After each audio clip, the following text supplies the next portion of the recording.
I think one of the things that was unique about Regretting You that made me want to come on board and develop it with Anna and Flavia is the fact that Colleen is able to tell relatable stories, but without stepping on tropes per se. And I think a lot of times her use of humor also helps tamper down the melodrama. So you kind of grab readers by the heartstrings a little bit, and they fall in love with the characters because of the humor.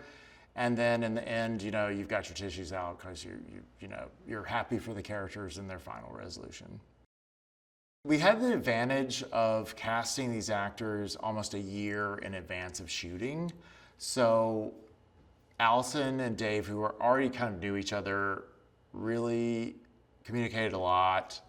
And then Mason and McKenna started hanging out basically nonstop once they were cast together. So by the time we started shooting, they were best friends. And Mason would come to set just to hang out with her, even when he wasn't working, on days he wasn't working. So, and then Willa Fitzgerald and Allison Williams both went to Yale. They're about 2 years apart. And Allison said, Willa's like my little sister. They have a great relationship. So it was a little like summer camp love fest by the time we all got to Atlanta. I think this movie is not just for mothers and daughters. It's one of those great things you could take your mom to or take your daughter to. You're not going to be embarrassed seeing something next to your mom like, oh gosh, where you turn beet red. But also, honestly, I believe that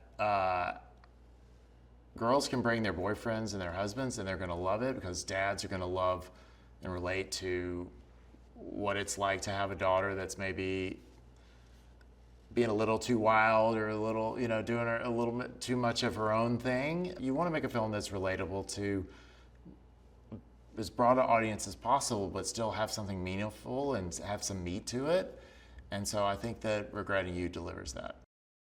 One great thing about Colleen Hoover books is that even though it's kind of these outrageous plot twists and events that hopefully don't happen in your own life, the characters are so relatable that I think it's something that most people will love to watch because there's always a hint of something that like, that's me, that's a hint of me, or that's a little bit of something, that's how I would handle the situation.